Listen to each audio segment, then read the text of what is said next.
ನಾವು ಈ ವಿಡಿಯೋದಲ್ಲಿ ಅತ್ಯಂತ ಸೂಕ್ಷ್ಮವಾದಂತಹ ಒಂದು ವಿಚಾರವನ್ನು ಸುಮ್ಮನೆ ಡಿಸ್ಕಸ್ ಮಾಡೋಣ, ನಾಲೆಡ್ಜಿಗೋಸ್ಕರ.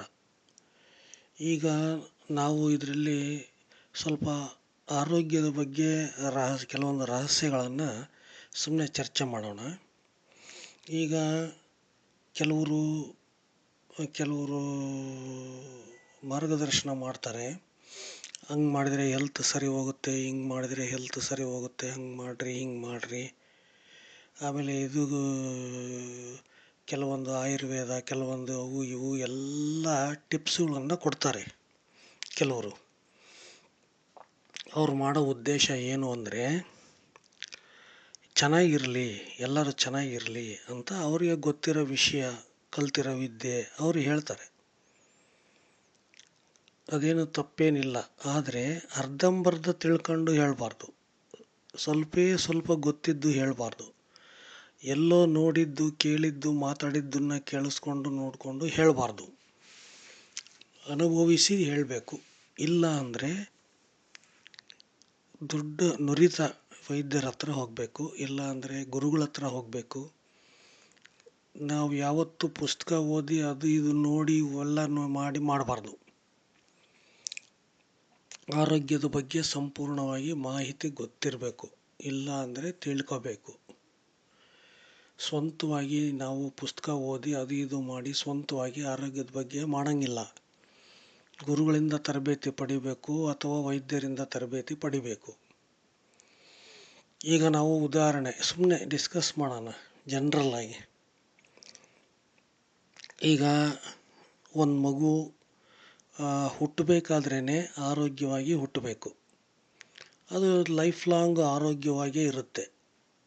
ಒಂದು ಮಗು ರೋಗಿಯಾಗಿ ಹುಟ್ಟಿದರೆ ಅದು ಲೈಫ್ ಲಾಂಗ್ ರೋಗಿಯಾಗಿರುತ್ತೆ.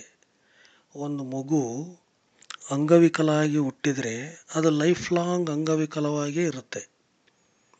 ಈಗ ಯಾವುದೇ ಒಂದು ಮಗು ಆರೋಗ್ಯವಾಗಿ ಶಕ್ತಿಶಾಲಿಯಾಗಿ ಹುಟ್ಟಬೇಕು ಅಂದರೆ ಅದು ಬೀಜ ಸ್ಟ್ರಾಂಗ್ ಆಗಿರಬೇಕು. ಗಂಡು ಮಕ್ಕಳು ಮತ್ತು ಹೆಣ್ಣು ಮಕ್ಕಳು ಬೀಜ ಉತ್ಪಾದನೆ ಮಾಡ್ತಾರೆ. ಆ ಬೀಜ ತುಂಬ ಸ್ಟ್ರಾಂಗ್ ಆಗಿರಬೇಕು. ಆ ಬೀಜ ತುಂಬ ಸ್ಟ್ರಾಂಗ್ ಆಗಿದ್ದರೆ ಒಳ್ಳೆ ಮಗು ಹುಟ್ಟುತ್ತೆ. ಆ ಬೀಜ ವೀಕ್ ಆಗಿದ್ದರೆ ಒಳ್ಳೆ ಮಗು ಹುಟ್ಟಲ್ಲ. ಈಗ ವಿವಾಹ ಪೂರ್ವದಲ್ಲಿ ತಂದೆ ತಾಯಿಗಳು ವಿವಾಹ ಪೂರ್ವದಲ್ಲಿ ಶಕ್ತಿಶಾಲಿಯಾಗಿದ್ದರೆ ಅವರು ಶಕ್ತಿಶಾಲಿಯಾದ ಬೀಜವನ್ನು ಉತ್ಪಾದನೆ ಮಾಡ್ತಾರೆ. ಆವಾಗ ಶಕ್ತಿಶಾಲಿ ಬೀಜಕ್ಕೆ ಶಕ್ತಿಶಾಲಿ ಮಗು ಹುಟ್ಟುತ್ತೆ. ಸಪೋಸ್ ಇವಾಗ ತಂದೆ ತಾಯಿ ವಿವಾಹ ಪೂರ್ವದಲ್ಲಿ ದುರ್ಬಲರಾಗಿದ್ದರೆ, ವೀಕ್ ಆಗಿದ್ದರೆ, ಅವರ ಆರೋಗ್ಯ ಸರಿ ಇಲ್ಲದೆ ಇದ್ದರೆ ಅವರು ಉತ್ತಮ ಗುಣಮಟ್ಟದ ಬೀಜವನ್ನು ಉತ್ಪಾದನೆ ಮಾಡೋದಕ್ಕೆ ಸಾಧ್ಯವಾಗೋದಿಲ್ಲ. ಆಗ ದುರ್ಬಲ ಮಗು ಹುಟ್ಟುತ್ತೆ. ದುರ್ಬಲ ತಂದೆ ತಾಯಿಗಳಿಗೆ ದುರ್ಬಲ ಮಗು ಹುಟ್ಟುತ್ತೆ. ಆರೋಗ್ಯವಂತ ತಂದೆ ತಾಯಿಗೆ ಆರೋಗ್ಯವಂತ ಮಗು ಹುಟ್ಟುತ್ತೆ. ಇದು ಒಂದು ಕಾರಣ. ಇನ್ನೊಂದು ಕಾರಣ, ಅಣು ರೂಪದಿಂದ ಬೃಹದಾಕಾರದವರೆಗೆ ತಾಯಿಯ ಗರ್ಭದಲ್ಲಿ 9 ತಿಂಗಳ ಕಾಲ ಮಗು ಬೆಳವಣಿಗೆ ಆಗುತ್ತಲ್ಲ, ಅದು ಭಾರಿ ಇಂಪಾರ್ಟೆಂಟ್. ಆವಾಗಲೇ ಹೇಳಿದ ಪಾಯಿಂಟ್ ನಂಬರ್ 1, ಈಗ ಹೇಳಿದ್ದು ಪಾಯಿಂಟ್ ನಂಬರ್ 2. ಈ ಅಣುರೂಪದಿಂದ ಬೃಹದಾಕಾರದವರೆಗೆ ತಾಯಿಯ ಗರ್ಭದಲ್ಲಿ ಬೆಳೆಯುವಂತಹ ಮಗು, ಅದಕ್ಕೆ ಎಷ್ಟು ಶಕ್ತಿ ಇರಬೇಕು ತಾಯಿಗೆ? ಆಕೆ ಸಪ್ತಧಾತುಗಳಲ್ಲಿ ಎಷ್ಟು ಶಕ್ತಿ ಇರಬೇಕು ಯೋಚನೆ ಮಾಡಿ. ತನ್ನ ಸಪ್ತಧಾತುಗಳನ್ನು ತ್ಯಾಗ ಮಾಡ್ತಾಳೆ ತಾಯಿ. ಎಷ್ಟು ಶಕ್ತಿಶಾಲಿಯಾಗಿರಬೇಕು. ಆ ಮಗು ಚೆನ್ನಾಗಿ ಬೆಳಿಬೇಕು ಅಂದರೆ ತಾಯಿ ದೇಹದಲ್ಲಿ ಒಳ್ಳೆ ಶಕ್ತಿ ಇರಬೇಕು. ಆವಾಗ ಮಗು ಚೆನ್ನಾಗಿ ಬೆಳೆಯುತ್ತೆ. ಒಂದು ವೇಳೆ ತಾಯಿನೇ ದುರ್ಬಲ, ತಾಯಿನೇ ಆರೋಗ್ಯ ಸರಿಯಿಲ್ಲ, ಇಲ್ಲ ಅತಿ ಚಿಕ್ಕ ವಯಸ್ಸಿರುತ್ತೆ, ದೇಹ ಬೆಳವಣಿಗೆ ಆಗಿರಲ್ಲ, ಅಂಥ ತಾಯಿ ಎಂಥ ಬೀಜವನ್ನು ಉತ್ಪತ್ತಿ ಮಾಡ್ತಾಳೆ? ಅಂಥ ತಾಯಿ ಹೆಂಗೆ ಮಗುವನ್ನು ಡೆವಲಪ್ಮೆಂಟ್ ಮಾಡ್ತಾಳೆ ಹೊಟ್ಟೆಯಲ್ಲಿ? ಅರ್ಥ ಆಯ್ತಾ? ಇದು ಒಂದು ಕಾರಣ. ನಾವೆಲ್ಲ ಲೈಫ್ ಲಾಂಗ್ ಆರೋಗ್ಯವಾಗಿರಬೇಕು ಅಂದರೆ, ಅಥವಾ ಆರೋಗ್ಯ ಕೆಟ್ಟೋಗುತ್ತೆ. ಯಾಕೆ ಕೆಟ್ಟೋಗುತ್ತೆ ಅಂದರೆ ಇವೆಲ್ಲ ಕಾರಣಗಳು. 2 ಕಾರಣ ಹೇಳಿದ್ದೀನಿ. ಈಗ 3ನೇ ಕಾರಣ ಪರಿಸರ. ಈಗ ವಿವಾಹ ಪೂರ್ವದಲ್ಲಿ ತಂದೆ ತಾಯಿಗಳು ಶಕ್ತಿಶಾಲಿಯಾಗಿ ಇರೋದಕ್ಕೆ ಪರಿಸರ ಬಿಡಲ್ಲ. ಆಮೇಲೆ ತಾಯಿಯ ಗರ್ಭದಲ್ಲಿ ಮಗು ಬೆಳೀತಾ ಇರಬೇಕಾದ್ರೆ ಪರಿಸರ ಆ ಮಗುಗೆ ಒಳ್ಳೆಯ ವಾತಾವರಣ ನಿರ್ಮಾಣ ಮಾಡಲ್ಲ, ಬೆಳೆಯಕ್ಕೆ ಬಿಡಲ್ಲ. ಆಹಾರದ ಕೊರತೆ, ಆಮೇಲೆ ಕೆಟ್ಟದನ್ನು ನೋಡೋದು, ಕೆಟ್ಟದ್ದನ್ನು ಕೇಳೋದು, ಕೆಟ್ಟದ್ದನ್ನು ಮಾತಾಡೋದು, ಕೆಟ್ಟ ಕೆಲಸ ಮಾಡೋದು, ಹೊಟ್ಟೆ ಒಳಗಡೆ ಮಗು ಇಟ್ಕೊಂಡು, ಇವೆಲ್ಲ ಮಗುವಿನ ಬೆಳವಣಿಗೆ ಮೇಲೆ ದುಷ್ಪರಿಣಾಮಗಳನ್ನು ಬೀಳ್ತವೆ. ಆಮೇಲೆ ಯಾವಾಗ ಆ ಮಗು ತನ್ನ ಆ ಆಹಾರವನ್ನು ಸೇವನೆ ಮಾಡಿ ತನ್ನ ಅಂಗಾಂಗಗಳೆಲ್ಲ ಚೆನ್ನಾಗಿ ಬೆಳೆದು ಅದು ಆಹಾರ ಸೇವನೆ ಮಾಡಿ ಜೀರ್ಣ ಮಾಡಿಕೊಂಡು ಶಕ್ತಿ ಉತ್ಪಾದನೆ ಮಾಡಿಕೊಂಡು ಬೆಳೆಯೋ ಹಂತಕ್ಕೆ ಬರುತ್ತೆ. 9 ತಿಂಗಳಾದಮೇಲೆ ಬಂದಮೇಲೆ ಮಗು ಹೊಟ್ಟೆಯಿಂದ ಹೊರಗೆ ಬರುತ್ತೆ, ಮಗು ಜನನ ಆಗುತ್ತೆ. ಅಲ್ಲಿಂದ ಆ ಮಗು ತಾನೇ ಆಹಾರ ಸೇವಿಸೋದು, ದೇಹ ಬೆಳವಣಿಗೆ ಮಾಡ್ಕೊಳೋದು ಮಾಡುತ್ತೆ. ಎಲ್ಲಿವರೆಗೂ ಮಾಡುತ್ತೆ? 25 ವರ್ಷ ತನಕ ದೇಹ ಬೆಳವಣಿಗೆ ಮಾಡುತ್ತೆ. ಒಬ್ಬ ಮನುಷ್ಯ ಹುಟ್ಟಿದ ಮೇಲೆ, ತಾಯಿಯ ಗರ್ಭದಿಂದ ಹೊರಗಡೆ ಬಂದ ಮೇಲೆ ಸಂಪೂರ್ಣವಾಗಿ ಅವನ ಅಂಗಾಂಗಗಳೆಲ್ಲ ಬೆಳಿಬೇಕು ಅಂದರೆ, ಅವನು ಸಂಪೂರ್ಣವಾಗಿ ಅವನ ಮೆದುಳು, ಹೃದಯ, ಕಿಡ್ನಿ, ಲಿವರ್ ಎಲ್ಲ ಬೆಳಿಬೇಕು ಅಂದರೆ 25 ವರ್ಷ ಬೇಕು. ಮೆಚುರಿಟಿ ಏಜ್, ಒಬ್ಬ ಮನುಷ್ಯ ಗಂಡಾಗಿರಲಿ ಹೆಣ್ಣಾಗಿರಲಿ ಹುಟ್ಟಿದ ಮೇಲೆ 25 ವರ್ಷಗಳ ಕಾಲ ದೇಹ ಬೆಳವಣಿಗೆ ಆಗ್ತಾ ಇರುತ್ತೆ. 25 ವರ್ಷ ಆದ ನಂತರ ದೇಹ ಬೆಳವಣಿಗೆ ನಿಂತೋಗುತ್ತೆ. ದೇಹ ಬೆಳವಣಿಗೆ ನಿಂತೋದಾಗ ಮೆಚುರಿಟಿ ಸ್ಟೇಜ್ ಅಂತಾರೆ. ಆಗ ನಮ್ಮ ದೇಹ ಮದುವೆ ಮಾಡ್ಕೊಳ್ಳೋದಕ್ಕೆ ಸೂಟಬಲ್ ಆಗಿ ಇರುತ್ತೆ, ವಂಶಾಭಿವೃದ್ಧಿ ಮಾಡೋಕ್ಕೆ ಸೂಟಬಲ್ ಆಗಿರುತ್ತೆ, ಗಟ್ಟಿ ಬೀಜವನ್ನು ಉತ್ಪಾದನೆ ಮಾಡೋಕ್ಕೆ ಕೆಪಾಸಿಟಿ ಬಂದಿರುತ್ತೆ. ಸೊ ಇಷ್ಟೆಲ್ಲ ಕಾರಣಗಳಿದ್ದಾವೆ ಒಬ್ಬ ಮನುಷ್ಯ ಆರೋಗ್ಯವಾಗಿರಬೇಕು ಅಂದರೆ. ಹುಟ್ಟಿದಾಗಿಂದ 25 ವರ್ಷದ ತನಕ ಶಕ್ತಿ ನಾಶ ಮಾಡ್ಕೋಬಾರ್ದು. ಅಂತಹ ವಾತಾವರಣವನ್ನು ತಂದೆ ತಾಯಿ ಸೃಷ್ಟಿಸಬೇಕು, ಸಮಾಜ ಸೃಷ್ಟಿಸಬೇಕು. ಆಮೇಲೆ ಶಕ್ತಿ ನಾಶ ಆಗುವಂಥ ಚಟುವಟಿಕೆಗಳು, ಆಹಾರಗಳು, ವ್ಯಾಯಾಮಗಳು, ಇತರೆ ಪದ್ಧತಿಗಳು,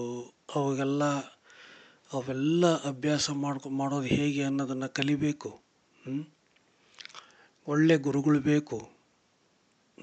ಮನುಷ್ಯ ಹುಟ್ಟಿದಾಗಿಂದ ಸಾಯೋವರೆಗೂ ಗುರುಗಳಿರಬೇಕು ಜೊತೆಗೆ. ನಾವು ಗುರುಗಳ ಆಶ್ರಯದಲ್ಲೇ ಇರಬೇಕು. ನೋಡಿ, ಯಾರೋ ಒಬ್ಬ ಬರ್ತಾನೆ, ಒಂದು ಟೆಂಟ್ ಹಾಕ್ಕಂತಾನೆ, ತಕ ಕುಣಿತಾನೆ, ಒಂದು 5-6 ದಿವಸ ವ್ಯಾಯಾಮ ಮಾಡ್ತಾನೆ, ನೀವೆಲ್ಲ ಸರ್ವರೋಗ ಮುಕ್ತ ಅಂತ ಹೇಳ್ತಾನೆ, ಹೋಗ್ತಾನೆ. ಜನಗಳು ಆರೋಗ್ಯ ಬೇಕು ಅವ್ರಿಗೆ. ಜನಗಳು ಅವನಿಗೆ ಲಕ್ಷ ದುಡ್ಡು ಕೊಟ್ಬಿಟ್ಟು ಅವನ್ನ ಶ್ರೀಮಂತರು ಮಾಡಿದರು. ಇವ್ರು ಯಾರಿಗೂ ಆರೋಗ್ಯ ಸರಿ ಹೋಗಲಿಲ್ಲ. ಇನ್ನು ಕೆಲವರು ಬರ್ತಾರೆ, ಬರೀ ಇಂಗ್ಲೀಷ್ನಾಗ ಮಾತಾಡ್ತಾರೆ, ದೊಡ್ಡ ವಿದ್ವಾಂಸರು ದೊಡ್ಡ ಪುಸ್ತಕಗಳು ಓದ್ತಾರೆ, ಅನುಭವ ಇರಲ್ಲ, ಏನೂ ಇರಲ್ಲ, ಒಳ್ಳೇದ್ಯಾವುದು ಕೆಟ್ಟದ್ಯಾವುದು ಗೊತ್ತಿರಲ್ಲ, ಸುಮ್ಮನೆ ಹೇಳಿ ರಾಂಗ್ ಇನ್ಫಾರ್ಮೇಷನ್ ಕೊಟ್ಟು, ರಾಂಗ್ ಗೈಡೆನ್ಸ್ ಕೊಟ್ಟು ಜನಗಳಿಗೆ ಅದರಿಂದ ಏನು ಒಳ್ಳೆಯದಾಗಲ್ಲ. ಇದನ್ನು ಮಾಡ್ರಿ ಒಳ್ಳೆಯದಾಗುತ್ತೆ ಅಂತ ಹೇಳಿದರೆ ಜನ ಅದನ್ನು ಮಾಡ್ತಾರೆ. ಆದರೆ ಅವ್ರಿಗೆ ಒಳ್ಳೆಯದಾಗಬೇಕು, ಒಳ್ಳೆಯದಾಗಲ್ಲ. ಅರ್ಧಂಬರ್ಧ ಜ್ಞಾನ, ಅರ್ಧಂಬರ್ಧ ತಿಳುವಳಿಕೆ, ಊಹಾಪೋಹದಲ್ಲಿ ಮಾತಾಡೋದು, ಇಂಥವೆಲ್ಲ ಮಾಡ್ತಾರೆ ಗುರುಗಳು ಅಂತ ಅನ್ನಿಸ್ಕೊಂಡು ಸುಮ್ಮನೆ ಎಲ್ಲೋ ಒಂದು 2-3 ವರ್ಷ ಅಭ್ಯಾಸ ಮಾಡಿ ಬಂದು ಎಲ್ಲ ರಾಂಗ್ ಗೈಡೆನ್ಸ್ ಕೊಡ್ತಾ ಇರ್ತಾರೆ. ನೀವು ನಿಮಗಿಂತ 25 ವರ್ಷ ವಯಸ್ಸಾಗಿರಬೇಕು ಅಥವಾ ಯಾವುದೇ ವಿದ್ಯೆಯಲ್ಲಿ 25 ವರ್ಷ ಪರಿಣಿತಿಯನ್ನು ಪಡೆದಿರಬೇಕು ಆಧ್ಯಾತ್ಮಿಕ ವಿಷಯದಲ್ಲಿ. ಅಂಥವ್ರನ್ನ ಗುರುವಾಗಿ ಸ್ವೀಕರಿಸ್ರಿ. ಅವರಿಗೆ ಸಂಪೂರ್ಣ ಅನುಭವದ ಜ್ಞಾನ ಇರುತ್ತೆ. ಗುರುಗಳನ್ನ ಆಯ್ಕೆ ಮಾಡ್ಕೊಳೋದು ನಿಮಗೆ ಬಿಟ್ಟಿದ್ದು. ನೀವು ಗುರುಗಳಿಂದ ಉಪದೇಶ ಪಡೆದು ಗುರುಗಳ ಸಹಾಯದಿಂದ ಜೀವನವನ್ನು ಮಾಡಿದರೆ ಸ್ವರ್ಗ. ಗುರುಗಳು ಇದ್ದರೆ ಜೀವನ ಸ್ವರ್ಗ. ನಾವು ಈ ವಿಡಿಯೋದಲ್ಲಿ ಏನು ಚರ್ಚೆ ಮಾಡಿದ್ವಪ್ಪ ಅಂತಂದರೆ, ಒಬ್ಬ ಮಗು ಆರೋಗ್ಯವಾಗಿ ಹುಟ್ಟಬೇಕು, ಜೀವನ ಪರ್ಯಂತ ಆರೋಗ್ಯವಾಗಿರುತ್ತೆ. ರೋಗಿಯಾಗಿ ಹುಟ್ಟಿದರೆ ಜೀವನ ಪರ್ಯಂತ ರೋಗಿಯಾಗಿರುತ್ತೆ. ಅಂಗವಿಕಲ ಆಗಿ ಹುಟ್ಟಿದರೆ ಜೀವನ ಪರ್ಯಂತ ಅಂಗವಿಕಲವಾಗಿರುತ್ತೆ. ವಿವಾಹ ಪೂರ್ವದಲ್ಲಿ ಮತ್ತು ವಿವಾಹದ ನಂತರ ತಂದೆ ತಾಯಿಗಳು ಶಕ್ತಿಶಾಲಿಯಾಗಿ ಇರಬೇಕು. ಶಕ್ತಿಯನ್ನು ಸಂಪಾದನೆ ಮಾಡೋದು, ಸಂರಕ್ಷಣೆ ಮಾಡೋದನ್ನು ಮಾಡಬೇಕು. ಆಗ ಆ ಮಗು ಆರೋಗ್ಯವಾಗಿ ಹುಟ್ಟೋದಕ್ಕೆ ಸಾಧ್ಯವಾಗುತ್ತೆ. ಒಳ್ಳೆ ಬೀಜಗಳನ್ನು ಉತ್ಪತ್ತಿ ಮಾಡಬೇಕು. ಆಗ ಆ ಮಗು ಆರೋಗ್ಯವಾಗಿ ಹುಟ್ಟೋದಕ್ಕೆ ಸಾಧ್ಯವಾಗುತ್ತೆ. ತಾಯಿಯ ಗರ್ಭದಲ್ಲಿ 9 ತಿಂಗಳ ಬೆಳವಣಿಗೆಯಾಗಬೇಕಾದ್ರೆ ಆರೋಗ್ಯಕರವಾದ ವಾತಾವರಣ ಆ ತಾಯಿಗೆ ನಾವು ನಿರ್ಮಾಣ ಮಾಡಬೇಕು. ಆಗ ಆ ಮಗು ಆರೋಗ್ಯವಾಗಿರುತ್ತೆ, ಆರೋಗ್ಯವಾಗಿ ಹುಟ್ಟುತ್ತೆ. ಮಗು ಹುಟ್ಟಿದ ಮೇಲೆ 25 ವರ್ಷದ ತನಕ ಮೆಚುರಿಟಿ ಆಗೋದಕ್ಕೆ ಸಮಯ ಬೇಕು. ಮೈಂಡ್ ಮೆಚುರಿಟಿ ಆಗೋದಕ್ಕೆ. ಮೈಂಡ್ ಅಂದರೆ ಅಂಗಾಂಗಗಳು ಶಕ್ತಿಶಾಲಿಯಾಗಿ ಸಂಪೂರ್ಣ ಬೆಳವಣಿಗೆ ಆಗೋದಕ್ಕೆ 25 ವರ್ಷ ಬೇಕು. ಆ ಸಮಯದಲ್ಲಿ ಶಕ್ತಿ ನಾಶ ಆಗುವಂಥ ಯಾವುದೇ ಚಟುವಟಿಕೆಗಳನ್ನು ನಾವು ಮಾಡಬಾರ್ದು, ಮಕ್ಕಳು ಮಾಡಬಾರ್ದು. ಮಕ್ಕಳೆದುರಿಗೆ ತಂದೆ ತಾಯಿನೂ ಮಾಡಬಾರ್ದು. ಆಗ ಆ ಮಗು ಆರೋಗ್ಯವಾಗಿ ಶಕ್ತಿಶಾಲಿಯಾಗಿ ಜೀವನ ಪರ್ಯಂತ ಚೆನ್ನಾಗಿರುತ್ತೆ. ಆಹಾರ ಆಗಿರ್ಬೋದು, ಗಾಳಿ, ನೀರು ಮತ್ತು ಆಹಾರ ಎಲ್ಲ ಮನುಷ್ಯನ ಮೇಲೆ ಇನ್ಫ್ಲುಯೆನ್ಸ್ ಬೀಳುತ್ತೆ. ಅದರಿಂದ ಅವನು ಆರೋಗ್ಯವಂತನಾಗಿರೋದಕ್ಕೆ ಅಥವಾ ದುರ್ಬಲನಾಗಿರೋದಕ್ಕೆ ಕಾರಣ ಆಗುತ್ತೆ. ದೇಹದಲ್ಲಿ ಸಪ್ತಧಾತುಗಳೇ ಶಕ್ತಿನೇ ಇಲ್ಲ, ಸಪ್ತಧಾತುಗಳು ನಾಶ ಮಾಡ್ಕೊಂಬಿಟ್ಟು ಹಂಗಾಗೈತೆ ಅಂತ ನೀವು ಯಾರ ಹತ್ರನೂ ಹೋದಾಗ ಅವ್ರು ಇದನ್ನು ಮಾಡು ಅದನ್ನು ಮಾಡು ಸರಿ ಹೋಗುತ್ತೆ ಅಂತ ಹೇಳ್ತಾರೆ. ನೀವು ಅದನ್ನು ಮಾಡ್ತೀರಾ, ಅದು ಸರಿ ಹೋಗಲ್ಲ. ಅದು ಇನ್ನೂ ತೊಂದರೆಗಳಿಗೆ ಸಿಕ್ಕಾಕೊಂಡು ಒದ್ದಾಡ್ತೀರ.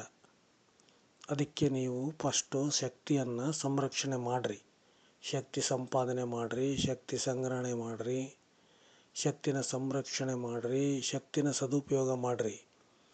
ಆಗ ನಿಮ್ಮ ಎಲ್ಲ ಸಮಸ್ಯೆಗಳು ತಂತಾನೇ ಬಗೆಹರಿಯುತ್ತೆ. ಹೋಗ್ರಿ, ಗುರುಗಳ ಹತ್ರ ಹೋಗಿ ಶಕ್ತಿ ಸಂಪಾದನೆ ಮಾಡೋದು ಹೇಗೆ, ಶಕ್ತಿ ನಾಶ ಏನೇನು ಮಾಡಿದರೆ ಆಗುತ್ತೆ ಎಲ್ಲ ಕೇಳಿ ತಿಳ್ಕೊಂಡು ಉಪದೇಶ ಪಡೆದು ಜೀವನ ಮಾಡಿರಿ. ಶಕ್ತಿಶಾಲಿಗಳಾಗ್ರಿ. ಶಕ್ತಿವಂತ ಮಗುವಿಗೆ ಜನ್ಮ ಕೊಡ್ರಿ. ಶಕ್ತಿಶಾಲಿಯಾದ ಮಗು ನಮಗೆ ಬೇಕು. ಈ ಸಮಾಜಕ್ಕೆ ನೀವು ಶಕ್ತಿಶಾಲಿಯಾದ ಮಗುವನ್ನು ಕೊಡುಗೆಯಾಗಿ ಕೊಡಬೇಕು. ಇದು ನಿಮ್ಮೆಲ್ಲರ ಕರ್ತವ್ಯ. ನೀವು ಜೀವನ ಅಂದರೆ ಹೆಂಗೆ ಬೇಕೋ ಹಂಗೆ ಮಾಡೋಂಗಿಲ್ಲ. ಜೀವನ ಅಂದರೆ ಹಿಂಗೆ ಮಾಡಬೇಕು ಅಂತ ರೂಲ್ ಇದೆ. ಶಕ್ತಿ ಸಂಪಾದನೆ ಮಾಡಿಕೊಂಡೇ ಜೀವನ ಮಾಡಬೇಕು, ಶಕ್ತಿ ಸಂರಕ್ಷಣೆ ಮಾಡಿಕೊಂಡೇ ಜೀವನ ಮಾಡಬೇಕು. ಇದಕ್ಕೆ ಬೇಕಾದಂತಹ ಜ್ಞಾನವನ್ನು ನೀವು ಗುರುಗಳಿಂದ ತರಬೇತಿ ಪಡಿಬೇಕು. ಇದು ಹಿಂಗೆ ಜೀವನ ಮಾಡಬೇಕು ಅಂತ ಇದೆ, ಹೆಂಗೆ ಬೇಕಂಗೆ ಜೀವನ ಮಾಡೋಂಗಿಲ್ಲ. ಚೆನ್ನಾಗಿ ನೆನ್ಪಿಟ್ಕೊಳ್ಳಿ.